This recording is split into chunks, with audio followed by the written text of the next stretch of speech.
Every year, on the eve of the 19th of May, the air at Blickling Hall, Norwich, goes ice cold. In a centuries-old tale, on this night, the spectre of Anne Boleyn makes contact with our earthly realm. The line between the spirit world and ours becomes ever more porous.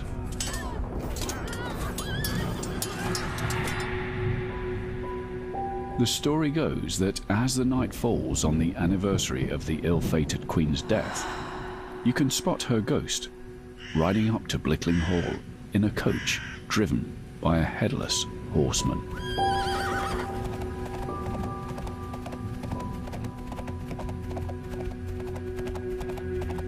Anne is seen, dressed in pure white, slowly being drenched in blood from holding her screaming, decapitated head. As the phantom horses gallop towards the Great Hall, suddenly they disappear into thin air.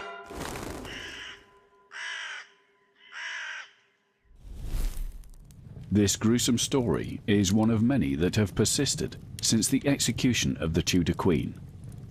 Her restless spirit has earned the title of the most travelled ghost in England, a country notorious for centuries of horrible history and haunted locations.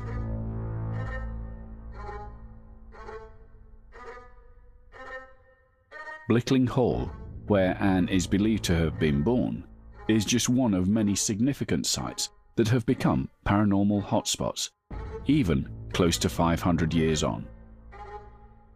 The Tudor era, under the tyrant King Henry VIII's reign, is remembered as a time of intense upheaval and emotion. The walls of the various palaces, castles, and stately homes witnessed reformation, execution, miscarriages, anger, and betrayal. The sites of this era and the subjects that lived through it are known to be highly active in the afterlife.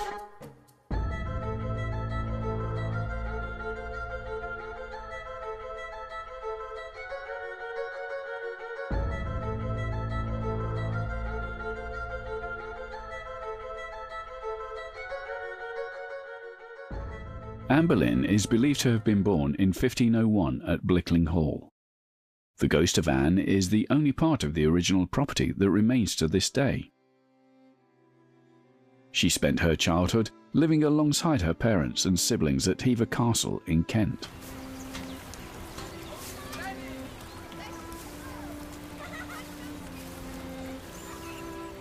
Her father, Sir Thomas Boleyn, was a minor courtier who gained favour and esteem in the court of King Henry VII, and when Henry VIII ascended to the throne, he was created a Knight of the Bath. With a talent for foreign languages, Thomas rose to prominence in the court of Henry VIII. He became one of his leading diplomats and politicians, often sent on diplomatic missions to France.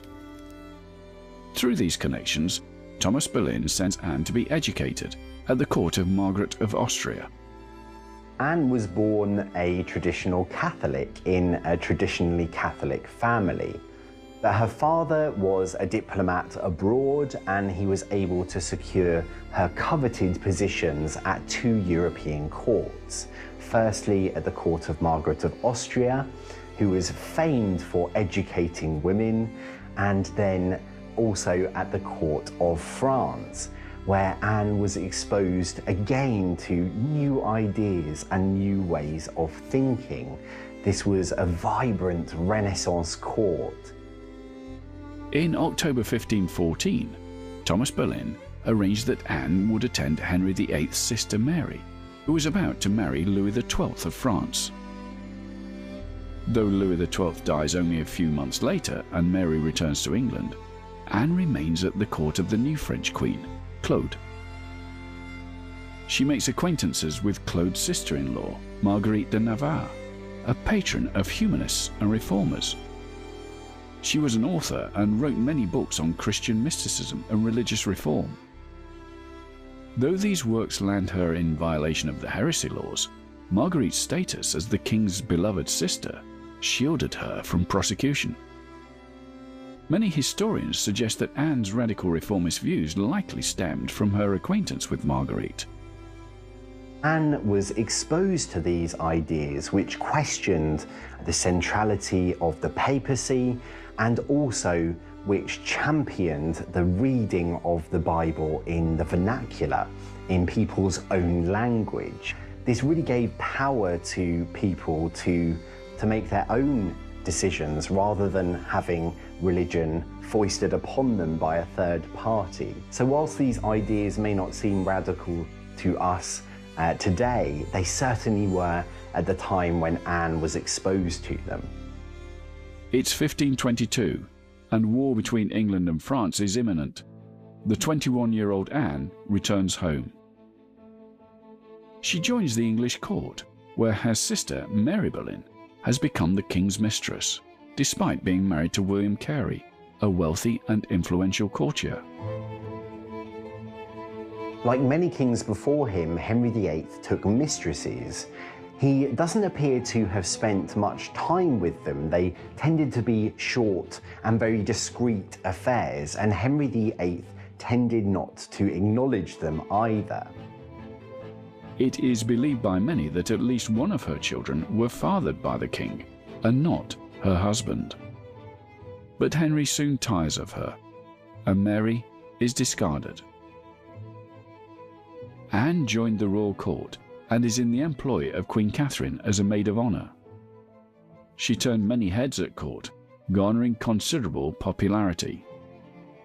She stood out from the rest of the court in her distinct French dress. Her wit and charm inspired laughter and spirited conversation. Eventually, she even caught the king's eye. He wanted her to be his mistress.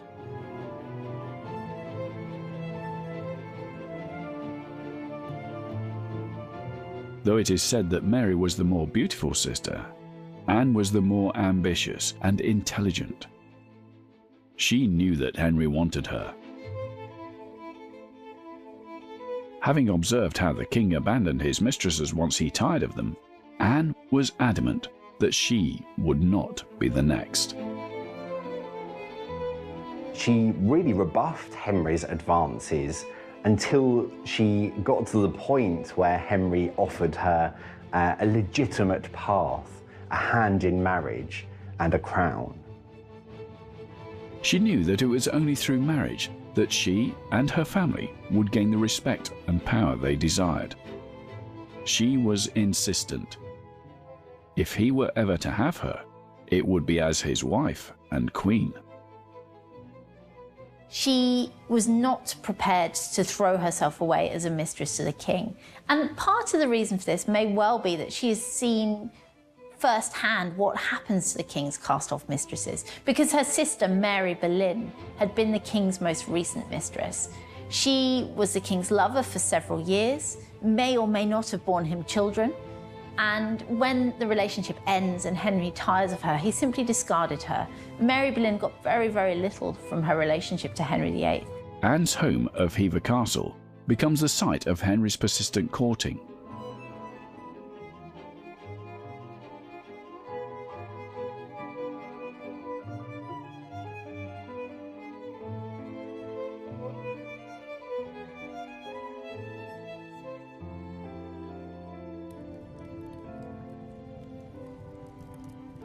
Anne receives countless letters from the king, who famously loathes writing, telling of his love for her.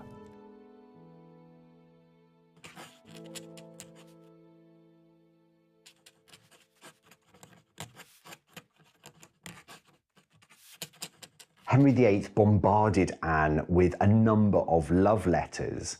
Unfortunately, none of Anne's replies survive, so we can only read from Henry's letters what those replies may have been, or certainly what Henry interpreted them to have been. We know that Anne at times doesn't reply to Henry's letters, and he writes afterwards to admonish her for not replying. And if I'm honest, these are the works of a lovesick schoolboy. He talks about his enduring love for her. He sends her the dead bodies of deer that he has hunted for her in the hope that when she eats the flesh, she will be reminded of him. Henry VIII visited the Boleyns at Hever Castle on many occasions. The courting between the two seemed genuine. We know for certain by 1526 that Henry VIII was falling head over heels in love for Anne Boleyn.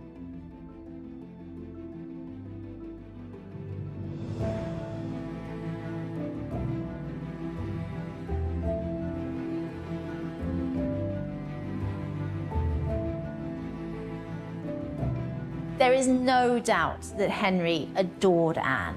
He loved her deeply. In his letters, he talks about being struck by the dart of love.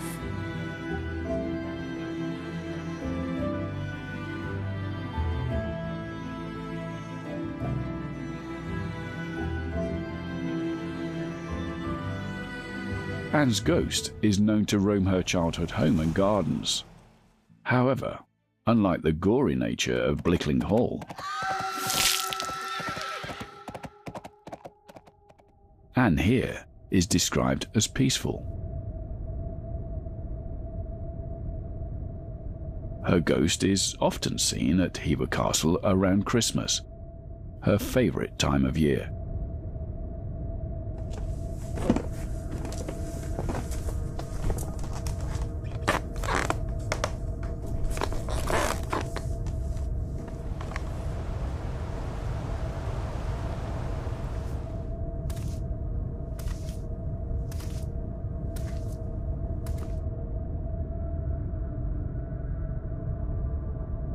She is believed to manifest under a great oak tree, where she and Henry courted.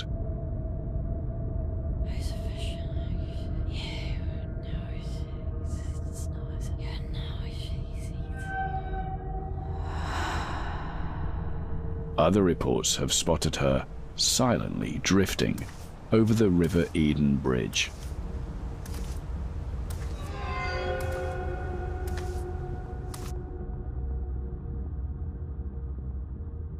Hever Castle was the ground of happier times of Anne's life. We are still looking at the Henry VIII, who is young and good-looking. He's in his 30s. He's still in his prime. He's only starting to gain weight. Still a real catch. So it's easy to see how Anne could fall in love with a man like Henry VIII. Henry had become hell-bent on marrying Anne, but he is still married to Catherine of Aragon. Henry knows that to marry Anne and sire a legitimate son by her, he must secure the annulment of his first marriage. As gossip of an annulment tore through the rest of Europe, they all found fault in Henry's new infatuation. She was criticised and condemned as the courts of England and Europe were still impressed by the faithful and pious Queen Catherine. Knowing that openly flaunting his love for Anne for all to see at court could influence the Pope's decision, Henry and Anne dine privately together, and he gifts her the finest dresses and most expensive jewels.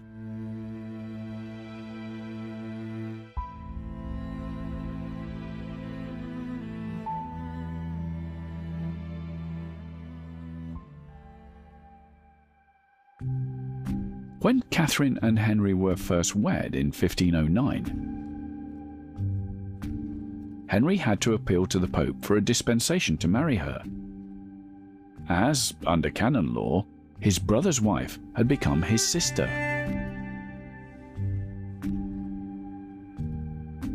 The Pope granted his first dispensation, and the couple had been wed. But in the late 1520s, for the second time pertaining to his relationship with Catherine of Aragon, the king has to seek a dispensation from the Pope. The only real way that Henry was going to be able to marry Anne was if the Pope would annul his marriage to Catherine of Aragon. And Anne and Henry knew that the best mechanism for achieving that end would be through the king's minister, Thomas Wolsey. At Henry's behest, Cardinal Wolsey travels to Rome, where he petitions Pope Clement to grant the annulment of the king's marriage to the Queen, on the grounds that it was, and always had been, illegitimate. Know that Anne and Wolsey had something of a tempestuous relationship. We know that earlier in her life, Anne had romantic attachments to Henry Percy, and we know also that Wolsey had broken off that match. And I think Anne retained something of a resentment towards Henry's minister. However, Anne was prepared to be pragmatic because she knew that Wolsey was the best mechanism by which they were going to be able to marry. Henry wanted to annul his marriage to Catherine of Aragon on the basis that she had been his brother's wife. So they're related to within the first degree of affinity. They are, as far as the church is concerned, brother and sister. And his argument is that you cannot dispense such a marriage. This will become known as the King's Great Matter.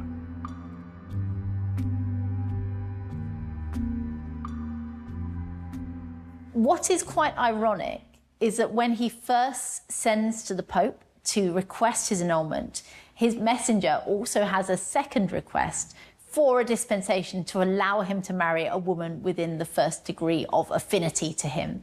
And this is because his sexual relationship with Mary Boleyn has created the same relationship between him and Anne that exists between him and Catherine of Aragon. So it's an ironic point, but I think it also demonstrates very, very clearly that his reasons for annulling the marriage to Catherine were not sincere, and that actually he wanted rid of her because he wanted to marry Anne Boleyn. As a result of the sack of Rome in May 1527, the Pope is currently a prisoner of Charles V, who is vehemently against the annulment, as is Queen Catherine herself. Charles V, the Holy Roman Emperor, is Catherine of Aragon's nephew, and he has told the English ambassadors that he will defend the Queen's just cause. It is an affront to the imperial royal family that Henry is attempting to annul the marriage to the Emperor's aunt, because effectively what he's saying is that instead of being his lawful wife, Catherine has been his concubine for the past almost 2 decades, and that is incredibly insulting to Charles and his family. Caught between the wills of two powerful kings, the Pope delays his decision as long as possible.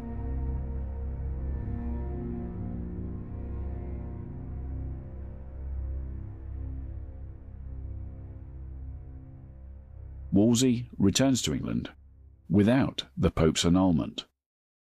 Wolsey ultimately fails to secure an annulment for Henry from his marriage to Catherine of Aragon, and this leads to his dramatic fall.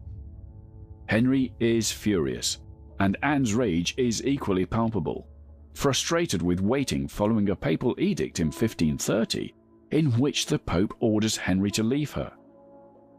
To placate her, the king vows to move against Wolsey, and he makes her Marquess of Pembrokeshire. And her elevation to peerage in 1532 means that she now, in her own right, held wealth and lands.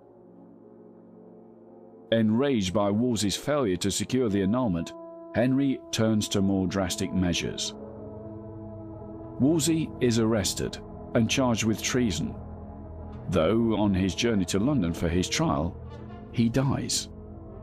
Had he survived the journey, he would likely have been executed.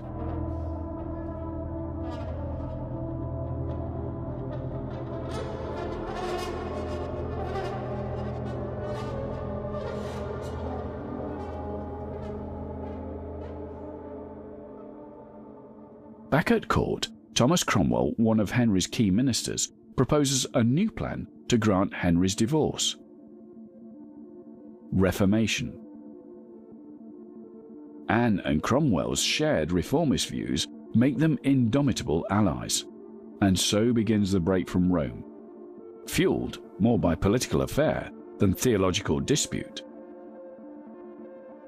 Having installed himself as the supreme head of this new church in England, Henry grants his own divorce and begins preparations to marry Anne Boleyn.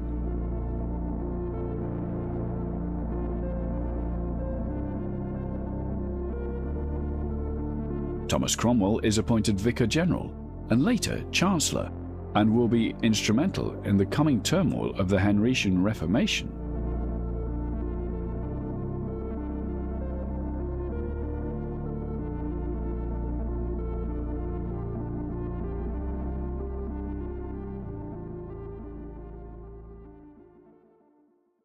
As Queen Catherine is stripped of her titles and exiled from court, the new Queen Anne Boleyn receives a lavish coronation.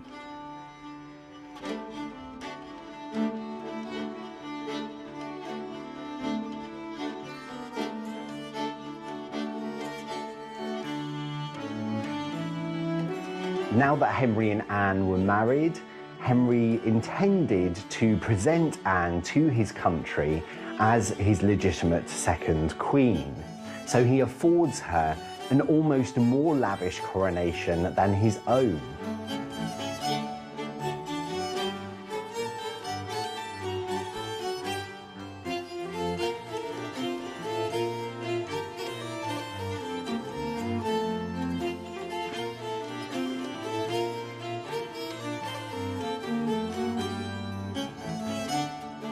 Anne is crowned with St. Edward's crown, which is traditionally only used for the coronation of a sovereign, and not a queen consort.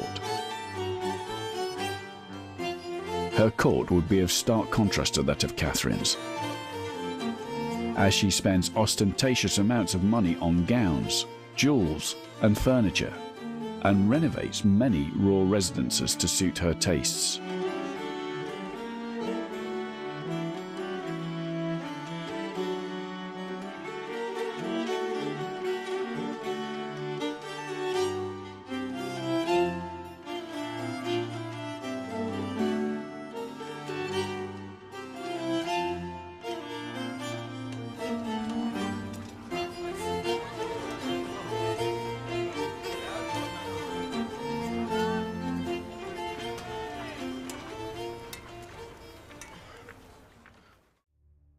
Henry's break with Rome causes the monarch to fall in the public's esteem, and Anne is blamed for her husband's tyranny and for having made him a heretic. She was often called the king's whore and was generally unpopular. This was accelerated throughout her short reign.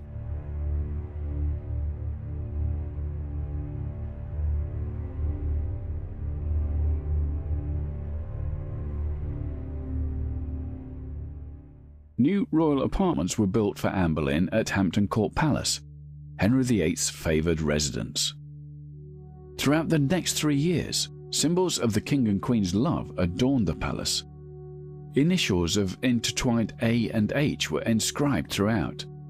The Boleyn coat of arms and carvings of the Boleyn falcon further cemented Anne's seemingly unchangeable position in the monarchy.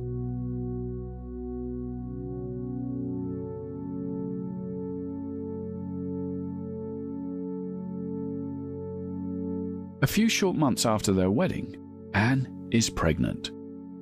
Court astrologers and royal physicians were convinced that Anne would give birth to a prince. Henry certainly was expecting a son. We know that, in fact, because he prepares the birth announcements for the birth of a prince. Henry had moved heaven and earth to marry Anne Boleyn, and the price for crowning her was the delivery of the much longed for male heir that Henry so desired. However, in 1533, Anne gave birth to a daughter, Elizabeth. Elizabeth was born at Greenwich Palace in September 1533. She's the first child of Henry VIII and Anne Boleyn, the first since the break with Rome. Unfortunately for her parents, of course, she is a girl, and the birth announcements are amended to add an S to say princess. Although Henry was disappointed at first, the delivery of a healthy girl is celebrated as a good sign for the conception of future sons. Elizabeth's birth was disappointing. He really did want to have a son, but he knew that both he and Anne were young enough to have more children, and Anne does quickly become pregnant again the following year. Henry and Anne would continue to try for sons after the birth of Elizabeth. However, Anne's pregnancies would result in stillbirths or miscarriages.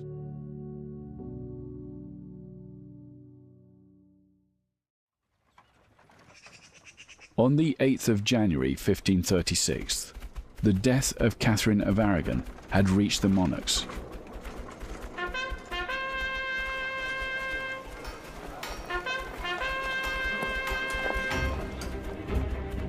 The news instilled an urgency in Anne, who, pregnant again, realized the threat to her position if she did not give birth to a son. The death of Catherine meant that Henry would be free to marry again without any fear or illegality. The same day as Catherine's funeral, Anne Boleyn would miscarry the son she had been bearing.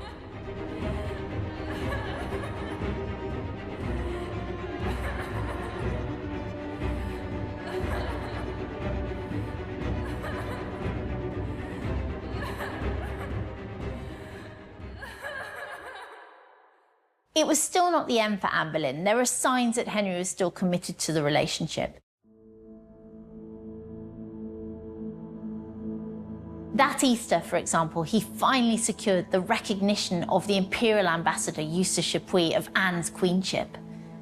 This was a high point for Anne, but she also had proved unable to secure her brother's election to become a Knight of the Garter, which again shows that her relationship with Henry was in decline. Her previous ally, Thomas Cromwell, is said to have a key role in her downfall. Cromwell came to realize that while they possessed similar ideologies surrounding the Reformation, their methodology couldn't have been more at odds.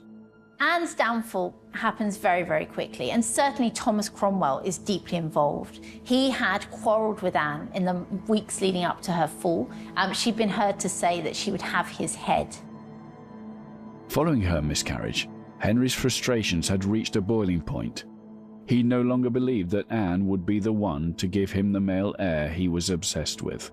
Henry told Anne that he could see that he would have no more boys by her, which was particularly ominous. Henry, by this stage, was involved with Anne's lady-in-waiting, Jane Seymour, who had herself declared that she would not become the king's mistress. He seems to have promised to marry Jane before Anne's downfall. He wanted rid of Anne Boleyn.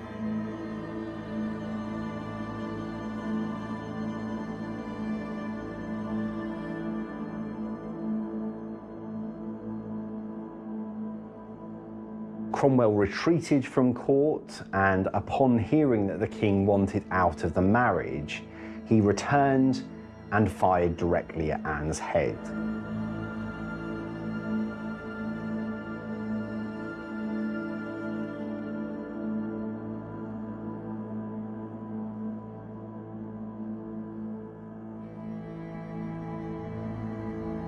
Anne is arrested and charged with adultery, incest, and treason. There is no evidence for this, but Anne is tried, found guilty, and ordered to be executed. The charges against Boleyn are thought to be wholly fabricated by Cromwell as a result of their ongoing rivalry.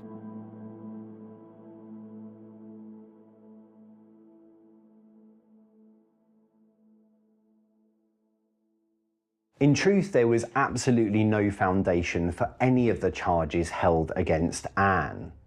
The simple fact of the matter is that Henry wanted out, and he knew that Anne would not go quietly. Henry had moved his attention onto his soon-to-be next wife, Jane Seymour. He entrusted Cromwell to find a solution in order to end his marriage to Anne. Moreover, he knew that Anne wasn't protected like Catherine was by a foreign power, and therefore she was much more easily dispatched than Catherine. The apartments in Hampton Court Palace, intended to house Anne after her coronation, were still under construction when Anne was due to be executed. She would be held at Hampton Court while awaiting her execution. After Anne's death, Henry wanted her existence wiped off the face of the earth, starting with her impression at Hampton Court Palace. Her portraits were destroyed, the apartment initials were changed, and all Boleyn family symbols were removed.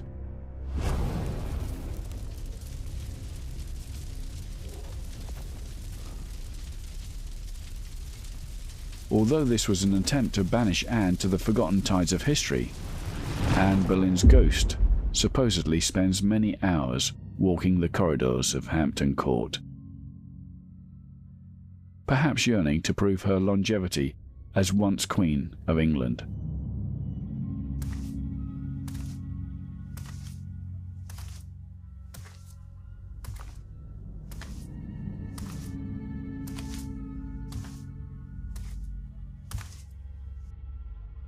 Accounts say she is wearing a blue or black dress and screaming.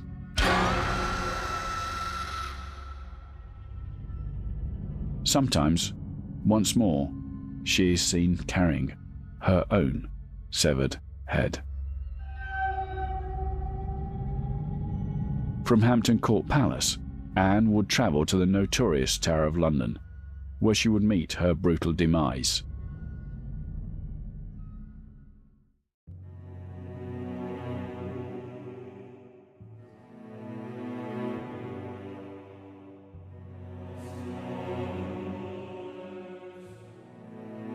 The Queen awakes alone on the morning of the 19th of May.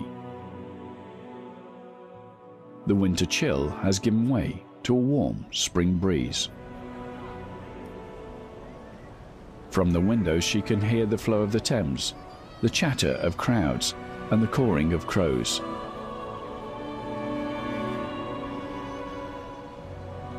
She writes a final letter to her husband, who signed her execution note. She writes, "If ever I found favour in your sight, if ever the name of Anne Boleyn hath been pleasing in your ears, then let me obtain this request, and I will so leave to trouble your grace any further, with mine earnest prayers to the Trinity to have your grace in his good keeping, and to direct you in all your actions. From my doleful prison in the Tower, your most loyal and ever faithful wife, Anne Boleyn."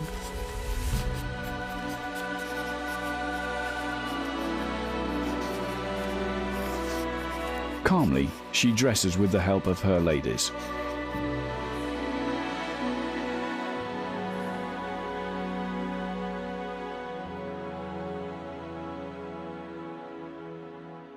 She leaves her room, winding down the stone staircase.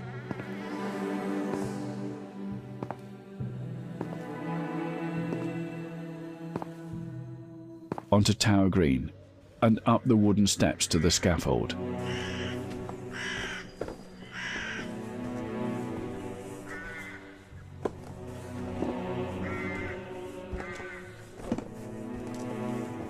She addressed the people briefly and calmly.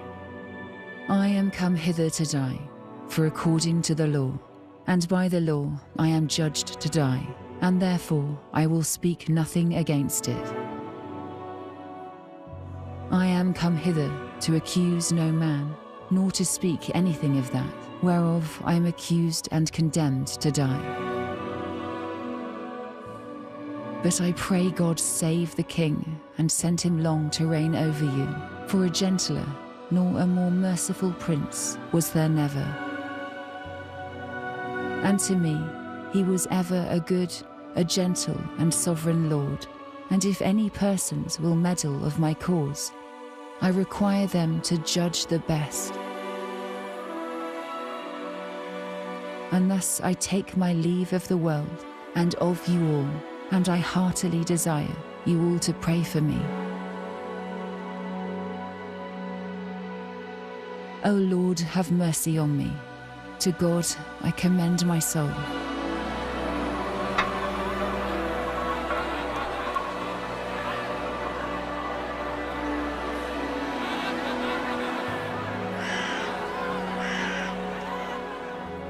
But What Anne doesn't do in this moment is admit her guilt. This was expected of someone at the point of death. But Anne defiantly stated that while she recognised that she had been found guilty according to the law, she would speak nothing against it. Anne then was undressed by her attendants. She had her furs removed from her shoulders. She paid the executioner the sum of £23, 6 shillings and 8 pence, which was roughly 2 years' wages for a skilled labourer.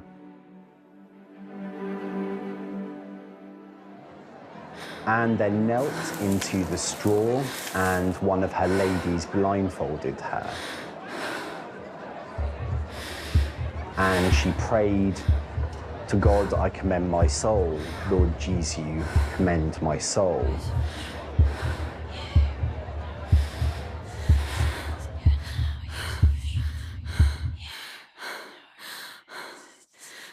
In a single stroke,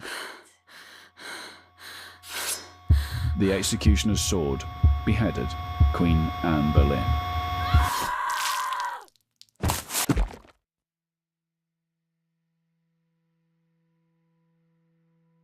Her decapitated head thumped onto the straw as her blood began to stain the scaffold. A cannon fires at the moment of Anne's death, ordered by Henry as a signal that the task was complete.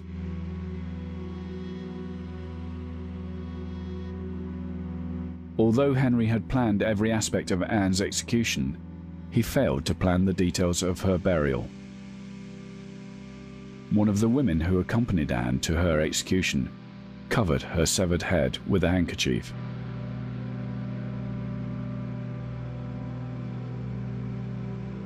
It is thought that Sir William Kingston, Constable of the Tower, made the decision to use a bowstave box as Anne's makeshift coffin. The box was narrow and shallow, with legend going that Anne was buried with her head cradled under her arm. Anne Boleyn first stayed in a royal apartment in the Tower of London before her coronation. She returned 3 years later, but this time she came by boat through the Traitor's Gate on the Thames.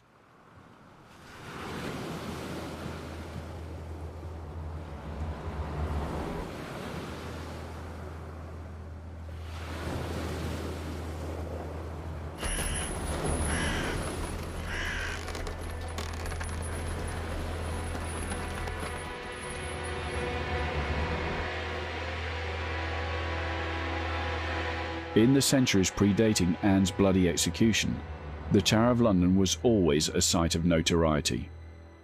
Built by William the Conqueror as a symbol of dominance over his new subjects, the structure has served a wide range of purposes. This included as a palace, royal mint, and arsenal, to name a few. However, it was during the Tudor age that the Tower of London became the most notorious state prison and execution site in the country.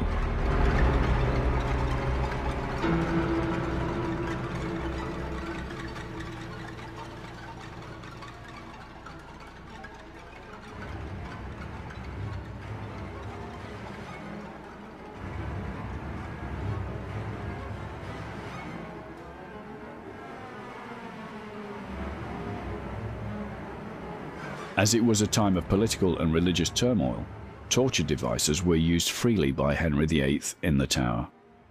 This included the rack, a torture device designed to stretch the victim's body until their limbs were dislocated and ripped from their sockets. The Tower was famed for its shocking executions of notable people, including Queen Anne Boleyn.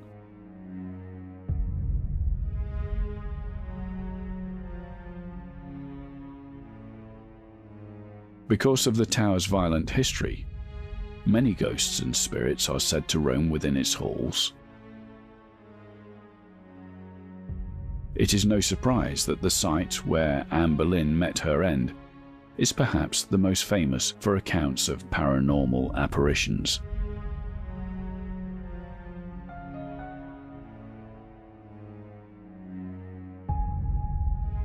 Anne is usually spotted carrying her head under her arm.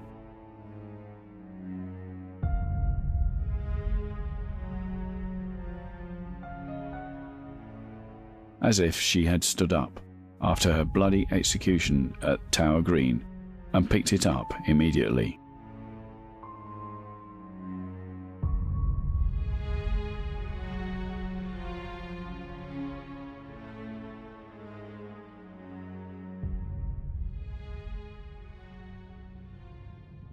In 1864, Captain J.D. Dundas of the 60th Rifles Regiment was billeted in the Tower of London.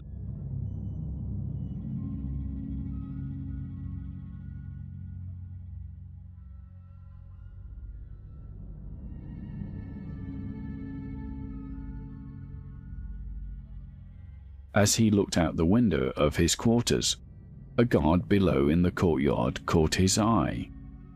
He was acting strangely. He seemed to be challenging something in front of the lodgings where Anne had been imprisoned.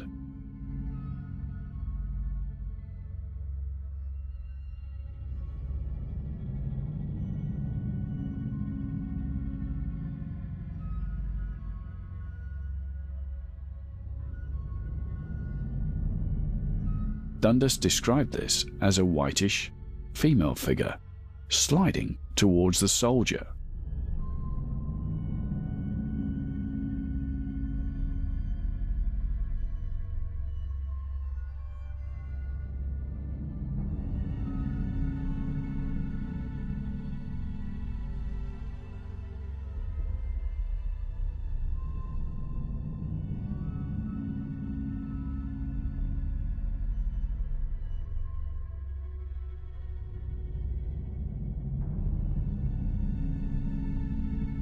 It is said that later the guard would describe the figure as a woman wearing a bonnet that didn't appear to have any head inside it.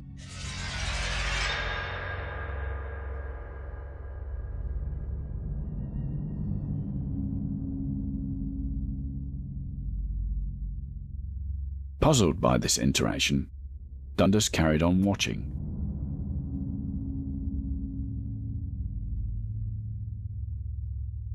In the courtyard, distressed, the guard charged towards the figure with his bayonet.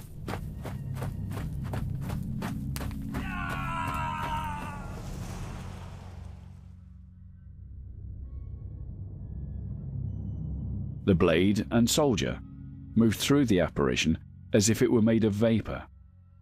In a state of fear, the guard fainted.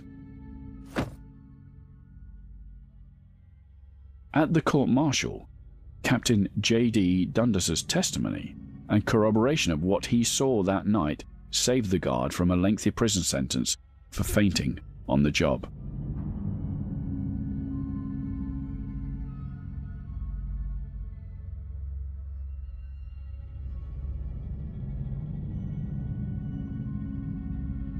Another account from the Tower of London tells of a captain of the guard on duty late one night. Out of the corner of his eye, the guard noticed a light flickering in the Chapel Royal.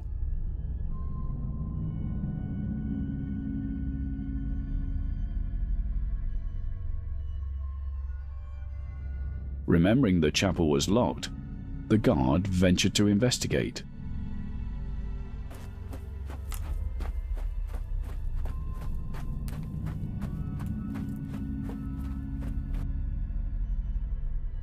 From the vantage point of a ladder, he peered into the stained glass of the chapel's window.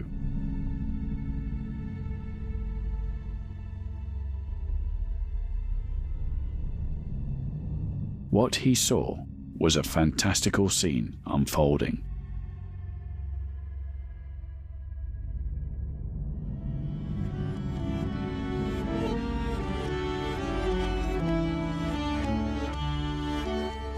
A procession of knights and ladies dressed in ancient costumes were pacing the chapel. From portraits of Anne Boleyn, the guard recognized the woman leading the march as the Tudor Queen. Soon enough, the tableau seemed to dissolve into thin air, leaving the guard shaken and confused about what he had just witnessed. From Blickling Hall to the Tower of London, Anne Boleyn is known as England's most prolific paranormal entity. The nature of her traumatic death has perhaps led her spirit to remain on Earth, haunting the past locations of her life to this day.